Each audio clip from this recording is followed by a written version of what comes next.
we're going to talk about exercise as a bad thing today. When you over-exercise, you overtrain. Yeah. There's all sorts of terms, all sorts of psychology, all sorts of hormones we're going to talk about today. And we're going to talk about something called LEA. I'm not going to tell you what that is until later. Hey everyone, welcome to the ATP Project. You're with your hosts, Nic and Steve. Hey Steve. Hi, how are you today? I'm good. How are you? I am good. I'm going to show you something. You ready? Yeah. What are we talking? What are we talking Look at about that today? Bicep, Steve. That's rippling. My left one's shit. Is it? No, it's pretty good. It feels funny clenching Are you that one. left-handed? Are you right-handed? I'm right-handed, yeah. Yes, I'm left-handed. Oh. My left arm's bigger than my right. So we're picking on a small population because most people don't exercise enough. That's true. There's three categories in Australia and about 30% each according to the census. There's 30% of people don't train.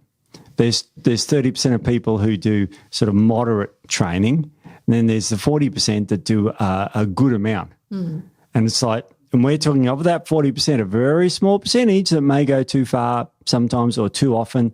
And there's all different reasons for that. And yeah, it's a really interesting one today. It's kind of like I was doing a lot of research on it and muscle breakdown, rhabdomyolysis, and a few other things we're going to talk about. Yeah. We're going to talk about exercise disorders related to eating disorders, all sorts of things today. It's good. So what is, overtraining syndrome? What is it? So overtraining syndrome it basically is when you don't allow your body enough time to recover between workouts, where you're exercising for too long a duration or you're exercising too much. Yes. And then that can start to cause breakdown in the body and lots of different systems can be affected, which we'll go through. But that's overtraining and overtraining syndrome. Yep. But I do see a lot of clients in clinic that have a lot of this that may not be doing long durations of exercise as in, at once or really a lot of training. So, multiple hours throughout the day, each day.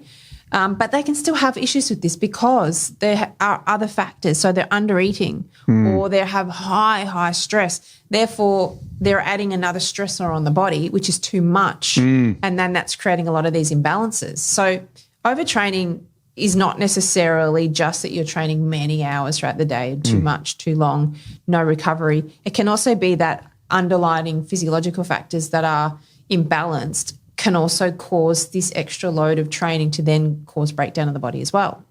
Yeah, and going to the gym breaks down muscle tissue. And that's not me saying that's, so there's a degree of that. And we talked about bodybuilders of the old era where, and they were gods. They used to go to the gym for 3 to 4 hours and that was and now the bodybuilders go for less and they're bigger. That's right. Yes. And we were talking about Tom Platz before, the blonde guy who's a bit in the head. He's really tough. And he worked out eventually after trying to train every day that if he trained legs once every 2 weeks, he got maximum growth. Yeah. And I mean, have you seen his legs? They're huge, yeah. I am not into guys, but he is hot, baby. He has legs like, oh, my God. He's huge, but also super toned in that. Now, for someone that trains every 2 weeks, that body part is remarkable, and it just changes the way you think about things because people might say, oh, yeah, I train every 2 weeks, and you might go, oh, you slack ass. But it depends on the intensity, and also the duration. So it's really a minefield, this. What are some of the symptoms of overtraining? So initially there can just be little niggly underlying symptoms that you may not even take any notice of. So things like increased fatigue, which you think, increased fatigue, but it's not a fatigue that wipes you out to the point you can't train. You just start to feel a little bit more tired. Maybe you're starting to have sleep disturbances. So maybe your sleep's a little bit impacted. You're not sleeping as well, waking up through the night or waking unrefreshed. Headaches, things like that, some more regular headaches, which are symptoms that can be for anything, right, and really common. So you may not even start to connect the dots, but they're just little things that can happen. And then as it starts to progress and your body starts to break down or you're not coping with the load, you can start to have a lot more injuries coming in. So we can start to go through, not injuries, symptoms coming in. So we can go through a lot of those.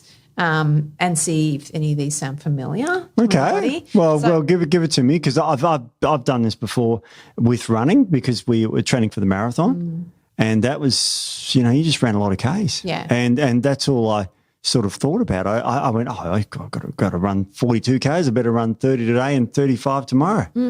and it doesn't work. No, it doesn't work. It doesn't work. I mean, unless you're bloody, what's his name, Dean Carnensis, or one of those crazy runners that can recover that well. Yeah. But what are some of the things to look out for? So reduced exercise performance is one. Yep. So and we're not talking about specifically endurance exercises or long, like even triathlons and things like that. It can be training in the gym, weight training, all that sort of stuff. And you don't have to be an athlete, professional athlete, can be somebody that's just a regular exerciser, it works out regularly. Mm-hmm. So reduced exercise performance could look like if you're in the gym and suddenly your weights aren't going up in the gym. You're going down. You're going down. Yeah. Or you're fatiguing out much quicker, or you're not recovering as well. Or if you are a runner, that you're gassing out earlier than you generally would, and things like that. So that's a really big one. It's interesting, isn't it? So just, even though you're training more, you're getting worse. Yeah, exactly. Wow. Yeah. Okay. Increase in injuries is a really common one as well, and one that I see in clinic a lot, particularly stress fractures in maybe runners or stupid runners, or triathletes and things like that. But stress fractures is really common. So if you're training too much or your body can't cope with the load of training that you have for whatever reason, that can basically, the increase in injuries can then sort of impact your muscle and tissue recovery. Yeah. So you get little micro tears and things when you exercise, and then you recover and then they repair. So if you're not giving yourself time, then that can then create more significant damage and really lead to things like tendonitis and stress fractures and things like that.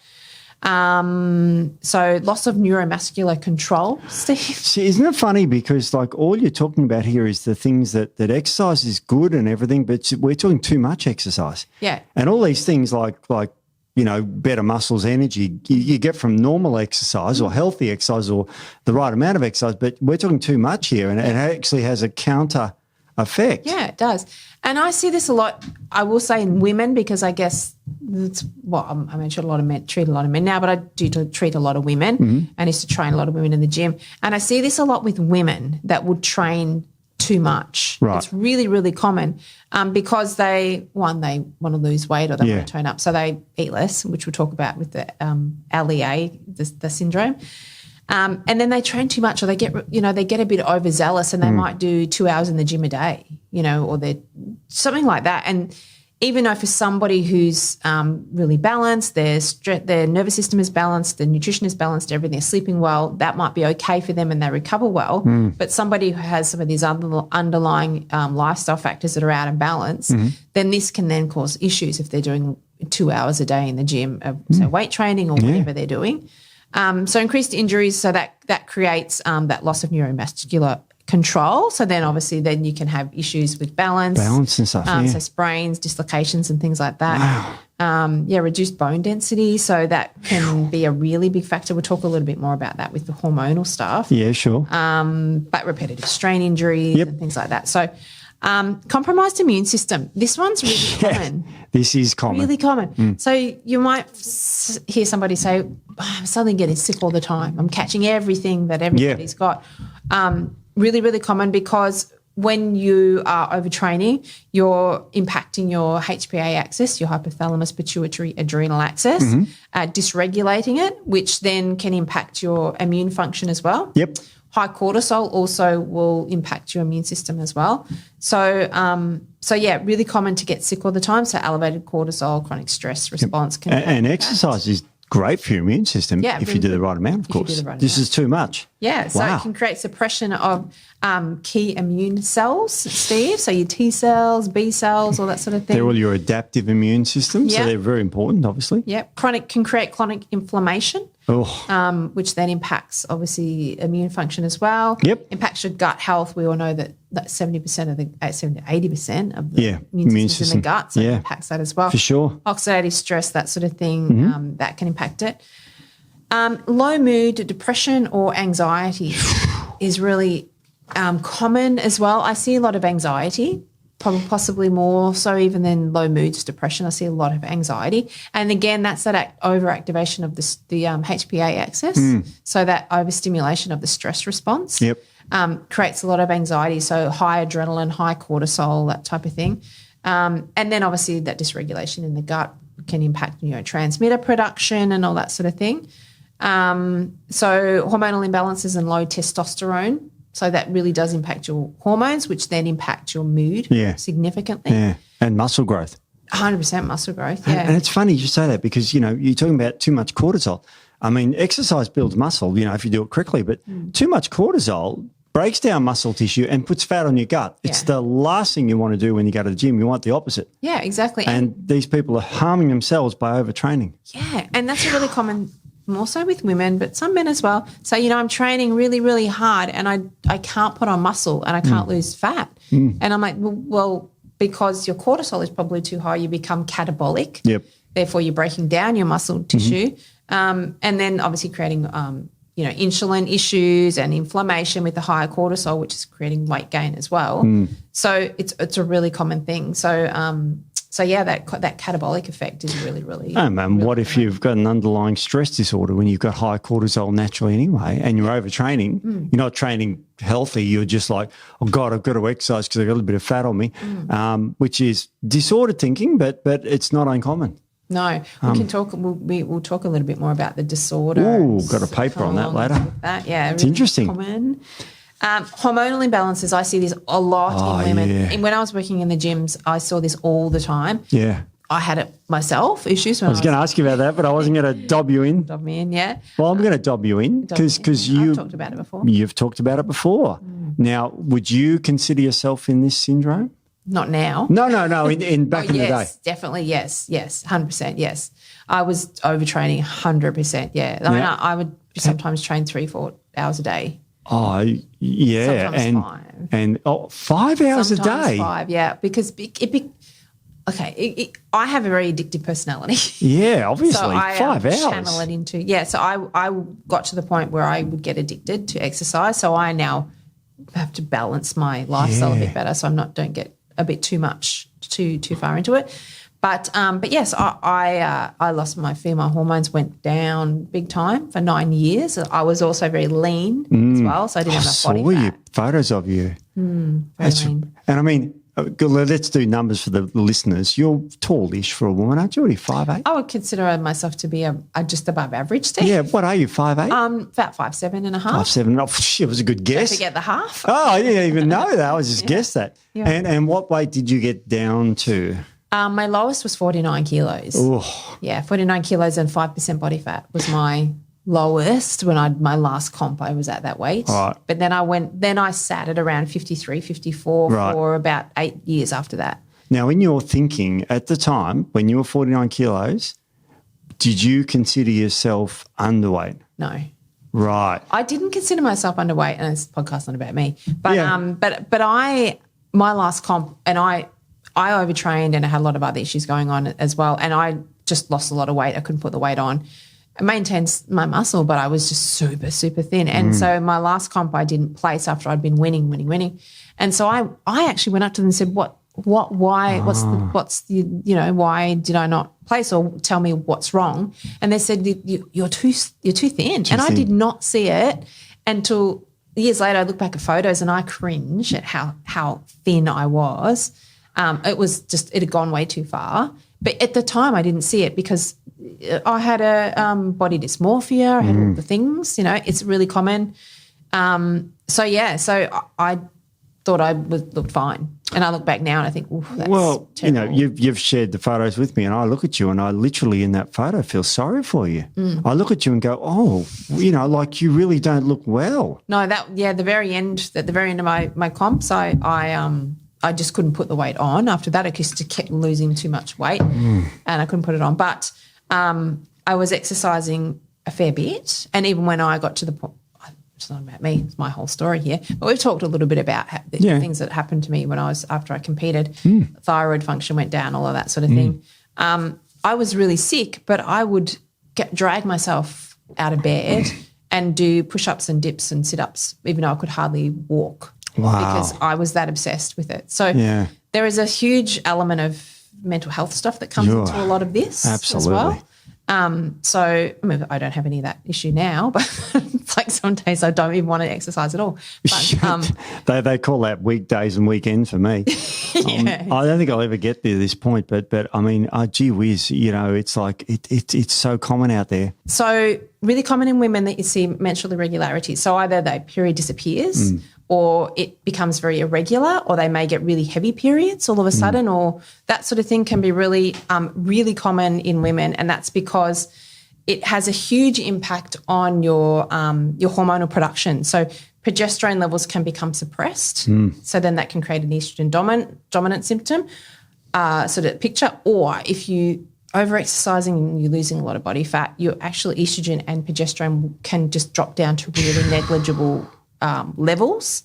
Wow. And then you lose your cycle altogether. So then that can impact your bone health. So if you're a young girl, maybe in your 20s and you're training a lot or you're exercising a lot and you're losing weight and you've lost your period.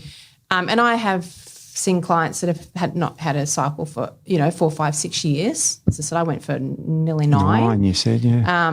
And they have started to get osteoporosis at a young age.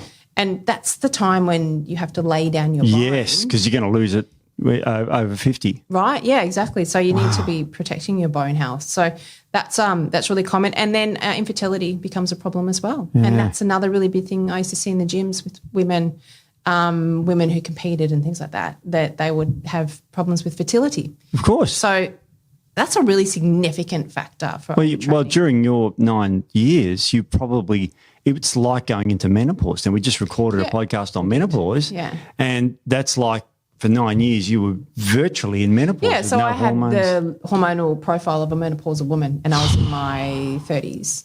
So, but I didn't have menopausal symptoms because it's different. Yeah. But my levels were that low. I mean, luckily I didn't ever have any bone issues out of it because I don't know, protected my bones, but worked out okay. But yeah, it's really, really common. And you see it a lot because I used to be in the industry and the top female, body sculptors and bodybuilders and things like that would come out and there was a really well-known one, I won't name names. She ended up with Hashimoto's. She had infertility. That's a thyroid autoimmune disease, autoimmune condition. And she was going around the traps talking about health and training and fitness, and on the side she was having fertility issues, thyroid, autoimmune conditions, things like that. But that a lot of times isn't told. Yeah. And there's been a few other fairly high profile fitness women out there that have struggled behind the scenes with health conditions, but you don't see that. No. And I think some of the problem is a lot of these young women are looking at these women and going, they want to aspire to be like that. They're training, all that sort of stuff, and then they're creating a lot of these problems, and these hormonal problems are really significant. And look, even some men, I'm not going to – no. Some men can definitely overdo it and impact their testosterone production as well. So, absolutely. So that's a really, really big one. Scary. And it can happen fairly early on because you are putting a fair bit of stress on the body. So if you're having, cycle irregularities beginning, then maybe look at your training. Really, really common. But low progesterone is really common for women that train overtraining. Because they're not ovulating. Yeah, exactly. Scary stuff. Yeah, again, this sounds probably sexist, but women have more issues than men because of our hormonal profile. We don't respond a lot more. I'm not going to say fragile, but we have a lot more that can go wrong with our hormonal profile over than men. Men still can definitely. We're simple beings. We've got one hormone, testosterone, and you can inject that. But yeah, I know what you mean. Women do have more problems, and there's a paper on that, and it was on females, and that's not it. Here it is. Eating disorders with overexercise, and it talked about people, and these were mainly women. And they looked at it, and it was basically largely to do with the problematic usage of the internet in young people. And this was published in the Journal of Psychiatric Res 2023 or 2021 actually. And so this was quite amazing, and it was mainly female orientated, mainly. And most of the cohort were female, and it was incredible. It's like they became. I'll read the discussion part at the very end. It said youth with eating disorders and heightened exercise levels have increased obsessive thoughts of threat, compulsivity traits, and sensation-seeking impulsivity. So it's just like, and it all worked into online, and as I said, mainly females. Incredible. So yeah, look, I've seen a lot of it. have seen a lot of it in the gym. I used to see it all the time. In the comp world, it can be quite common. Oh, yeah. And when you think of eating disorders, people think of, well, anorexia, bulimia, that type of thing. But it can go beyond that. So absolutely. I have clients that I see that are so strict with their eating. So they make sure they get the right calories in every day, not over. Their macros are to the T. They would never stray from from what their healthy diet is, which in itself can be a problem because that then becomes obsessive and a stressor on your body. And if you're that rigid, obviously if you're a high-level athlete or you're doing a pre-comp diet, things like that, that's one thing. But this is just generally wanting to look a certain way and be a certain way. So this is an ongoing way of eating. And that in itself is disordered eating. Yeah. And that can lead down a really dangerous path as well. So really, really common, more common than people would think. So hormonal dysregulation is a really significant factor. And so, as I said, more so women will notice this than men. But that's a really big one to be aware of. And it can become dysregulated fairly easily. So even, having a lower carb diet can impact it. Drop your progesterone down too low. Yes. So really significant. Weight gain can be another symptom of overtraining, Steve. Oh my God. So you're doing a lot of exercise. Yeah, you're trying to lose weight. Yeah. Yeah. So what are the mechanisms involved there? So one of them can, believe it or not, lead in some cases to reduced insulin sensitivity.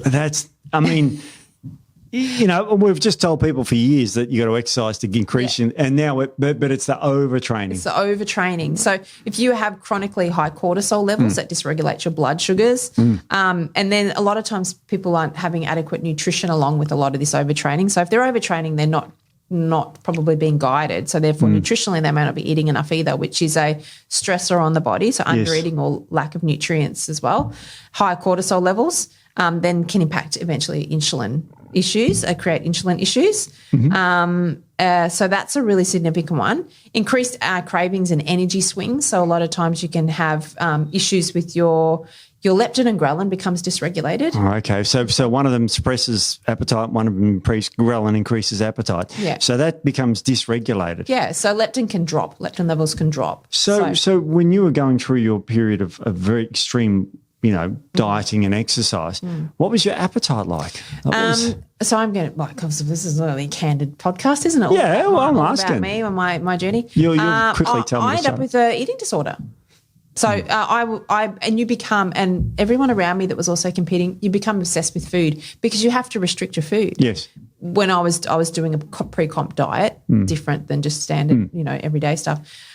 So I came out of my comp dieting and that sort of stuff obsessed with food. So I never ate bad ever, but I was always thinking about food all day. And I'd finish a meal and then I'd be waiting. All I could think about was my next meal because you become obsessed because you have to be so restrictive when you're comp dieting. Yeah, gotcha. Which, to be honest, now it's a bit different. I would do it completely differently. Obviously, when I first started, it was different. But I would say I was hungry all the time. But I also was under eating for a long time as well. So there's that. So that's a really common thing as well.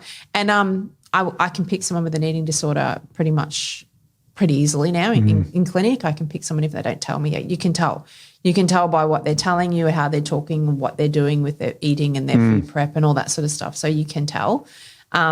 But you can become quite obsessed. If you're restricting your food, it's the worst thing you can do is restrict things because, well, what do you do? As soon as you take away something that you want, what do you want? What do? You just want it all the time. Thinking about it all the time. Yeah, so then you're going to avoid, and then you're going to blow out and go crazy, and then you're going to berate yourself and go, that's it, I'm never doing that again. I'm just going to go hard as of tomorrow. And then they'll go again super restrictive and then they'll get to a point of going, I can't do it anymore, and they blow out and it becomes a cycle. Yeah. So that in itself is disordered eating. Yeah, it is. But so the weight gain, so you actually get hungrier, you can have more blood sugar dysregulation, things like that. So or weight loss resistance even, so you stop losing weight. Yes. Well, that cortisol, the stress hormone, that's catabolic for muscles. It's the worst thing for your body composition. Completely the worst thing. And if you're stressing about thinking about or overtraining and all this, your cortisol levels go through the roof. Yeah. You're going to be insulin resistant, and you're going to put on fat. Yeah. You're going to break down muscle. And it's like that's the last thing you want to do. Yeah. Well, I mean, as we've said before, muscle is very metabolically active. So you want to have good levels. So if you start to lose your muscle, then you're starting to lose that sort of, that sort of sponge for the blood sugars and all that sort of stuff as well. And so it becomes a vicious cycle. So, So, weight gain can be one. And here's another one for you. If you go to the other end of the scale, low blood pressure. Low blood pressure. This one's not uncommon. So, you get up really fast and you go, I'm a bit dizzy or, that sort of thing. Low blood pressure, when you have had a chronic stress response, so then your body starts to pump out less cortisol. So it's not the old term used to be adrenal fatigue. Yeah. But it's not. It's adrenal maladaptation now because that's right. the doctors, medical fraternity, orthodox medical fraternity didn't like that term because it didn't make sense. No. So your adrenals don't become fatigued as such. No. Your body just starts to conserve your cortisol production because if you're pumping out high cortisol all the time and then you have a danger where you need to get away from something, your body's, I can't pump any more cortisol. Yeah. So it actually sort of holds onto it. It holds onto it. So it's not that you can't produce it anymore. Your body just will hang on to it. So then you can start to have low cortisol levels, which can then impact your blood pressure. It has a negative effect on blood pressure. When I say negative, a lowering effect, everyone thinks, high blood pressure, you got to get it lower, because most Australians have higher blood pressure than normal. But too lower blood pressure, I mean, if I just, we've got camera gear and everything in there. If I said, podcast over, stand up, pass out over there, I'm going to cause poor Matt thousands of dollars of damage. What about Matt? Just worry about his cameras. Oh, yeah, just cameras, But like, I mean, and also I could, potentially fall downstairs and break my hip. Yeah, well, exactly. Especially at my age, I'm bloody old. You don't want to break your hip at your age. No, not at my age. Jeez, shocking. So, so it's dysregulated cortisol. Dysregulated cortisol. So, when you got high cortisol, you can get puffy and retain fluid because you're retaining a lot of sodium. Yes. So I usually say to people, if they do you get puffiness? There can be other reasons for that as well. So if you have very low cortisol, you're not holding on to any sodium, so therefore it's impacting your blood pressure. And here's another one that's relatively common. I'm going to say, again, I'm picking on the poor women, but more for females, is thyroid suppression. Yes. Really common, again, and I see this a lot. I get clients come to me saying, I have low thyroid function, but they're under-eating and overtraining. And I'm like, well, there's not really anything wrong with your thyroid. Your thyroid is reacting. We've talked about this in the past. Yes. It's reacting to the environment. You're not feeding your body. Therefore, your body is slowing down your metabolic function because it doesn't want to keep burning through fat and end up having nothing to go on. So the body will slow the thyroid down. Yeah. So low T3 is fairly common. And then, that's the active thyroid. My T3 is really low. I'm like, well, because a lot of times you're over-exercising and you're under-eating, so your thyroid's become an issue. And then, if you have high cortisol, then you can convert your T4 to reverse T3, as we said, which is quite inactive. Bad. So it's sort of like, let's say I go to the doctor and I have my TSH, thyroid stimulating hormone lesion, and I've got underactive thyroid. The script pad will come out and there'll be Oroxen, which is an oral form of thyroxine given. And that's not in itself a bad script, but what I always wonder is why. Yeah, and that's the thing. It's not see people come to me that addressed. are on thyroid medications, which they come to me for thyroid conditions, not thyroid medication. So one thyroid medication is not working overly well. I see it work well for Graves' disease. Yeah, that's an autoimmune disease. But that's pretty much the only time I see it work well. And they're on thyroid medication, still have underactive thyroid, but they're also not eating enough carbohydrates. They're not eating enough calories. They're exercising too much. I'm like, of course your thyroid function is going to be suppressed.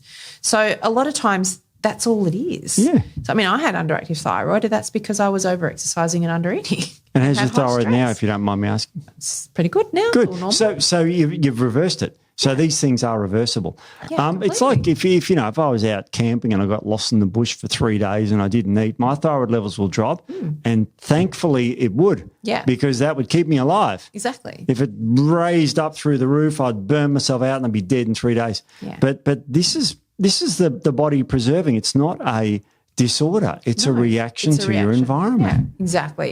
It's a regulator, as we've said many times before. It regulates the environment. It's reacting to the environment. So thyroid suppression is really, really common. So if you are exercising a lot and you have a suppressed thyroid function, possibly look at that. Look at your energy intake as well, and that could really be just the reason that your thyroid function's gone down. Wow.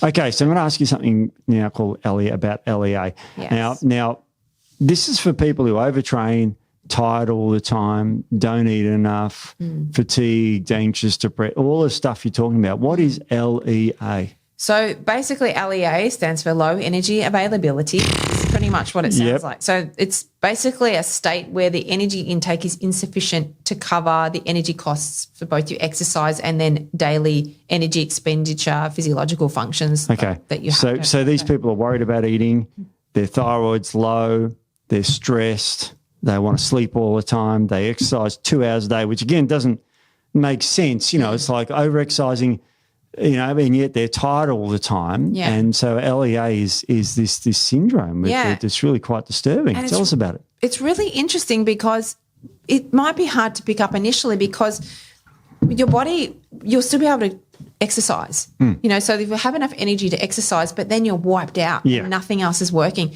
So your body will be able to prioritize exercise, but then you don't have enough left for anything else. So it's really hard to catch it initially because I'm actually exercising, my performance is okay, it's just everything else, I can't function. I go home and I'm wiped out for literally the two next 2 You go to days. the gym for an hour or two and then come home and have a nap. Yeah, exactly. And that's a worry, isn't it, when people do that? And it's LEA for sure. Yeah. And this feeds into not eating enough nutrition, thyroid, it's just like a disordered, probably malnutrition, high cortisol, catabolic muscles. It's like, it's just, and yet you'd think that the exercise would be enough to, because exercise is extraordinarily good for you. We're picking on exercise today, but it's really good for you. Good for you. Yeah. So LEA, so you got any studies to talk about this? Yeah. So there was a 2022 study from Frontiers in Sports and Active Living. Yep. And the title is Risk of Low Energy Availability, Disordered Eating, Exercise Addiction and Food Intolerances in Female Endurance Athletes. Jeez. Okay, that's a mouthful. So this looked at more than 200 female endurance athletes. Yep. And it showed that 65% were at risk of LEA. Oh, my God. 65%. 2/3. Yeah, 23% were at risk of exercise addiction and 21% had disordered eating behaviour, which is more than 1 in 5. That's incredible, isn't it? So really common, as I said, in the this is common. fitness industry, exercise industry is really, really common. So it can be really serious. LEA for prolonged, if you have it for a longer time, can have significant impact on your health. Yep. And as we said before, reproductive system. So there also used to be something called female triad syndrome. Oh, okay. Which is what that I was told I had, but I didn't have. So when I was competing and all that sort of thing, this was. I think that this is probably very much similar to the LEA, which is probably the more modern version of female triad disorder, and that was basically loss of your cycle, so loss of period, bone loss, and disordered eating, which is very similar to LEA. So, as we said, one of the main consequences is reproductive system issues or hormonal issues, generally, lack of a cycle or that sort of thing, and they're not ovulating can be really common. Disordered eating is another really common one, and the bone loss is another really common one as well. So you had two of those three. So I had the two. Yeah, I didn't have the bone loss, but I had the other two. What was your energy like when you were like that? Horrendous. Horrendous. Exactly this. I would train for a couple of hours, no problem, and then I'd go home and I would collapse and I would sleep for 3 or 4 hours. Holy mackerel. And then I'd get up and train again. So, oh, my God. Like I'd train a couple of times a day. Yeah. But between training, I couldn't even function. So, but then I would have enough energy to train. So, and this is where it comes in. It's like, well, actually, I can train okay. So it can't be the training because I'm exercising, but for the rest of the day, I'm wiped out. So an average doctor, I'm not picking on Doctor's Day, but would look at that and go, hang on, you've got plenty of energy to exercise and then you're sleeping for 2 or 3 hours. So you've got energy. So, it's a little bit weird. Yeah. It's a little bit, counterintuitive. But, it's definitely a triad, and we've seen the studies on it and all that sort of stuff. So, so what are the real long-term impacts of this stuff? What does it do to in this case, a woman's body? Yeah, so bone issues, definitely you can end up with osteoporosis out of that. And infertility, if it goes on long enough, is a really common thing as well. So they're the two that I would be saying is really significant. Obviously catabolic effect on the muscle, so you're losing muscle mass or that sort of thing, which then impacts your metabolic function. So it can be really significant, and LEA is generally from under eating, because you're just not, as we said, you're not getting that enough energy to fuel everyday biological functions as well as your training. So the main things to look out for, very, very similar to overtraining syndrome anyways: irregular missing menstrual cycles, fatigue, mood problems, frequent illness, frequent injuries, decreased libido, increased GI issues, and then poor or decreased training adaptations. Mental health must be bad too. Mental health, significant. Jeez. So that depression, as I said, a really big one. Depression is a really big one. So that one, so you really have to look at your calorie intake and even your macros and your nutrients and all that sort of thing, and see where that's at. Tracking your calories for a few days. I don't advocate for calorie tracking every day unless you have a specific goal that you're working towards, and that's part of it. Because disordered eating comes along with a lot of these things. You don't want someone to then be tracking their calories, because that can create worse disordered eating. But you need a metric to see where you're at. And so tracking your calories for 3 or 4 days or 2 or 3 days, just to see what your intake is a good way to start. And I've had clients do this before, and they're surprised at how little they're actually eating. They come back and say, I didn't realise I was eating, some of them eating 900 or 1,000 calories a day. Now, most women should be around 2,000 odd, at least. At least. Yeah. Especially if they're exercising more. Yeah, well, you need 1,200 calories just for your brain to function every day. And that's why women are on these horrible 1,200 calorie diets. And they're like, well, I don't know why I'm not making progress. I'm like, well, because you're using it all up on your brain function, and there's nothing left for terrible fatigue. I've got mood problems, irritability, depression, frequent illnesses. You got, injuries, decreased libido, GI issues, and decreased training adaptation. I'm just reading, and this is this is probably more common than we imagine. It is. As I said, I can only go on what I see in clinic and what I used to see in the gyms when I was training clients. It's really common, really, really common. As I said, most of my, people that I see are females for the most part, but there are males that this happens to as well. Oh yeah. But it's really common, and you might think, if you're sitting at home going, well, I'm not an athlete, I don't train for anything in particular, I just exercise. But now you mention it, I am having maybe some menstrual issues, some hormonal issues, or I'm putting on weight, not losing it, or I'm starting to get mood imbalances, or I'm not sleeping well, or that sort of thing. It could well be that you're training too much. And at the start, when we said it's not a matter of they have to be training hours a day. You could train 1 hour a day, but if you have significant underlying HPA axis dysregulation, or something going on, you're not sleeping at all, then this is adding too much. You've already got a lot of stress on the body. Or you're on a bad diet. Or you've had a lot of stress, a lot of traumatic events, something like that. And so you're using exercise maybe for mental health, but it's an extra stressor on the body. So you still could be having some of these symptoms of overtraining, even though you might think, well, I'm only exercising an hour a day. But because of this, where you're at physiologically and whatever else is going on with dysfunction or imbalance, this is the tipping point, and it's pushing you over the edge. So you need to not stop exercising, but amend it, pull it back, maybe do some more, walking and that sort of stuff while you're working on underlying things, adrenal health and all that sort of thing. Do resist. Look, when I go to the gym, I probably go for 40 minutes. I can't do anymore. Yeah. Because my legs hurt or my arms hurt, because I strain it, but I don't, plus I don't like it there. Look at the girls there, but that's about it. Sounds exciting thing at the gym.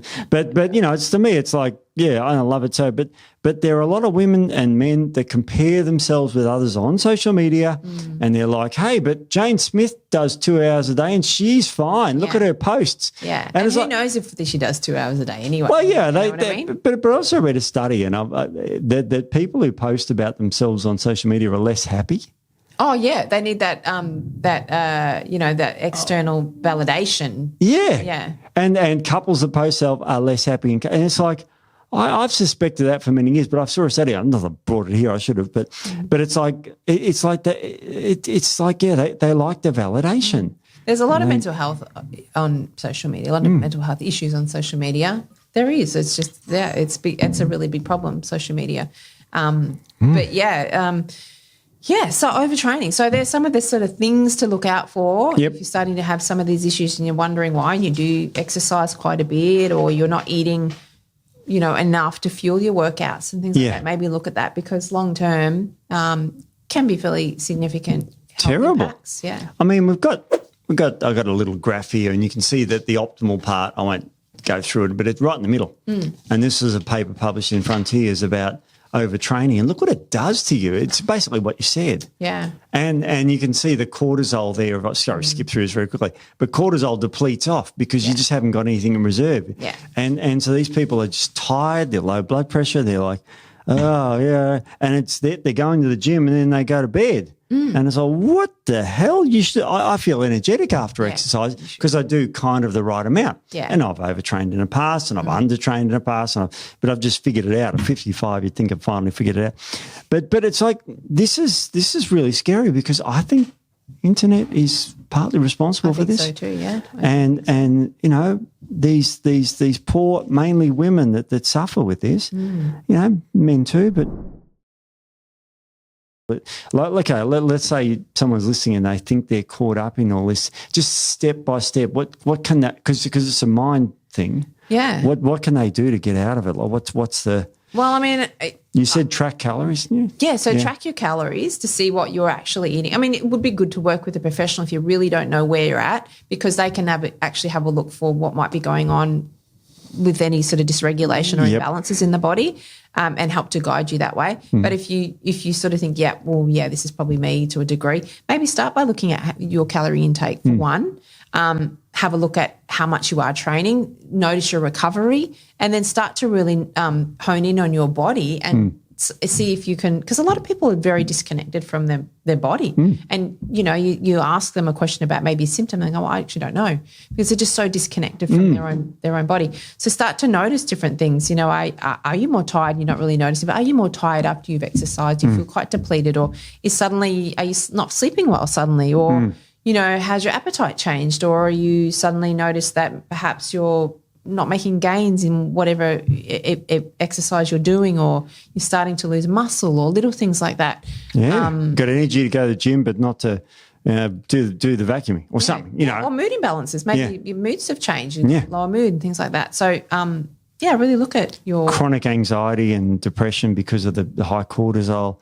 Yeah, this is a scary one. This one's, this is really scary because people think they're doing the right thing. Yeah. Amazing. And you've mentioned here that you need 2,800 calories as an average weight woman to get through, if you're exercising. No way women are eating that, but that's the fact. You should be.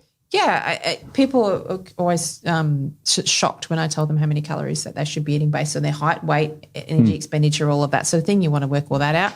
But anything less than 2,000 calories, I'd be saying be careful. Unless you're a very small female, you can be a 45 kilo female. It's all relative. But some people, as I said, women on these 1,200 calorie diets is just dangerous. Yeah, shocking for their health long term. Well, I think it's sort of a big eye opener, this, and men and women should all be very conscious of this. And if they're struggling, see a practitioner. Definitely. Like someone. Just someone that can help guide you if you're not sure where to start. Yeah, you're right. No, it's amazing, Nic. Well, thanks for your time. That's what we've got time for. So thanks, guys. We'll see you next week. Yeah, thanks. See ya. See ya. It's time for Ask the Naturopath. Well, I'm a naturopath. Ask away. All right. Let's go. Let's get into it. We have a couple today. So here we go. This one's from Paula from Brisbane. Hey, legends. Love the podcast and always making my partner listen to you guys, trying to get him healthier, although he believes ignorance is bliss. I know someone like that. Although I didn't write this question. I have a question that I'm sure you both can help with. I've been eating healthy since June this year. It's been hard as I have a sweet tooth, so crave sugar, chocolate for months. I only realised a few weeks ago that I no longer crave sugar. Ooh. Excellent. My understanding is my microbiome has changed and the bad bugs have died off. If I was to eat some junk food at Christmas, will I be feeding those bad bugs and start craving sugar again? How much can I have without those bad bugs coming back? What a mystery question. How much can I have the bad bugs? Look, there are bad bugs called, and when I say bad, they're not bad, they're just bad in too many amounts, too higher amounts, and they're called firmicutes. And firmicutes don't make you firm and cute. They don't. They make you crave sugar. So what the bugs do is they compete with each other, and there's a big fight going on all the time.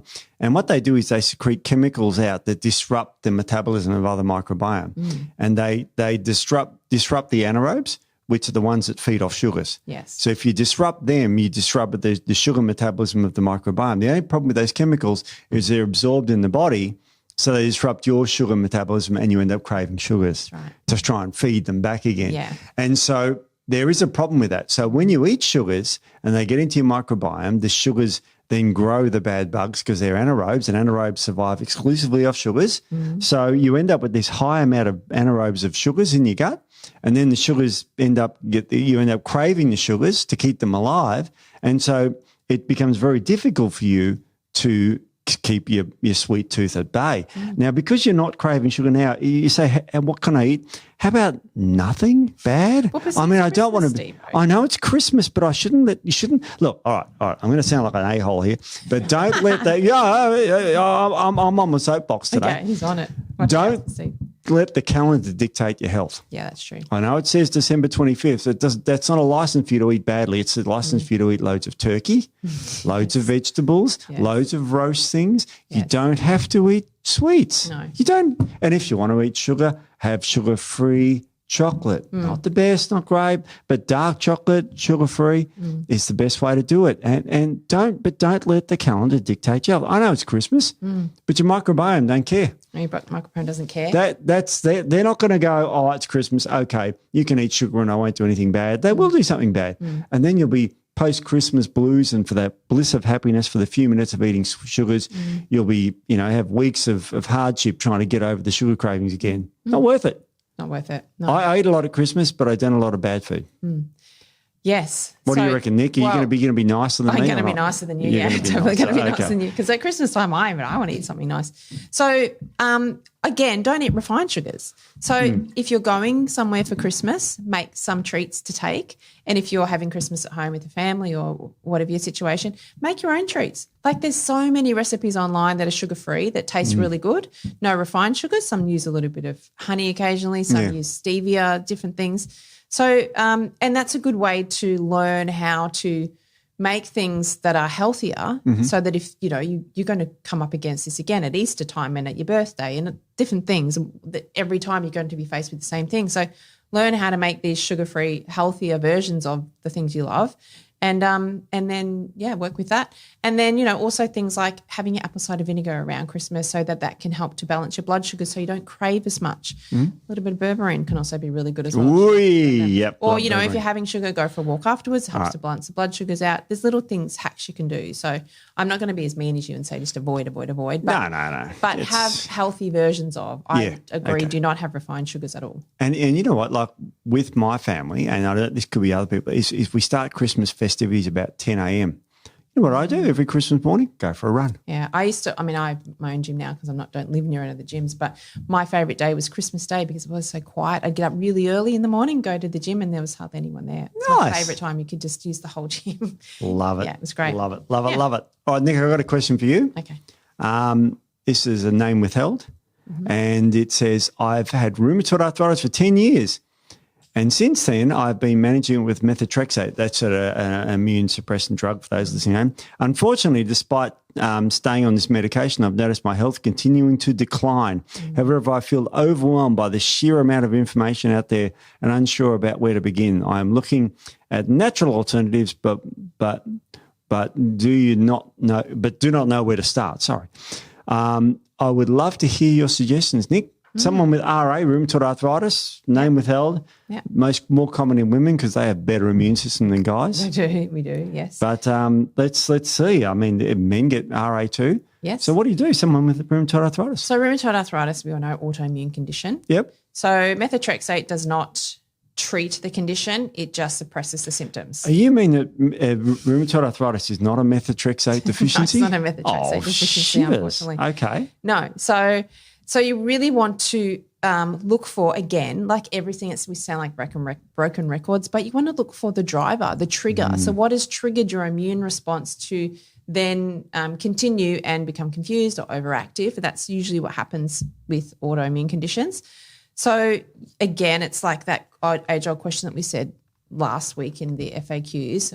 I've never felt the same since. Yeah. So where was the trigger? Was it a virus? So in autoimmune conditions, it can be gut-driven. So you could have gut dysbiosis, you could have a parasite, you could have overgrowth of particular bacteria, you could have hyperpermeability, anything going on in the gut. So that can be a big driver. As I said, viruses can be a really big trigger as well for the immune system. I'm even going to say things like root canals.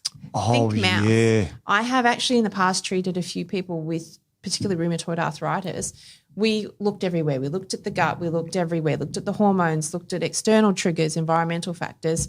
Eventually we hit on the oral microbiome and oral health, and they had a root canal, and they got worse and worse the years after the root canal. So a lot of times root canals are not done properly, and then bacteria can get in. It gets into the jaw, then it becomes systemic, and that creates a bacteria, and that triggers the immune system and drives this sort of, the progression towards autoimmunity.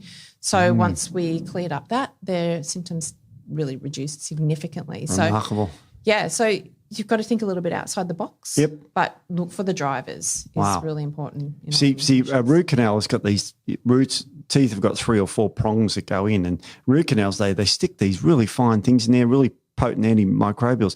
But if it doesn't get right to the end, and a little bit of microbe there can trigger the immune system and just go, wow. Yeah, even just oral health in general, even if you haven't had a root canal, maybe you've got wisdom teeth that haven't come down, or you've got some sort of infection under a tooth that you're not really aware of. So the mouth can be a really significant driver of autoimmune conditions that people don't really think about. So I didn't think of it. That's have a look remarkable. at that. Have you had infections? Have you had, gut issues, that sort of thing? So I'd be looking there to start your holistic journey to get your immune system balanced again. Good one, Nick. Oh, that's great. All right. Well, that's about all we've got time for. Yeah, awesome. Thanks, guys. See you Thank next you. week. See you next week.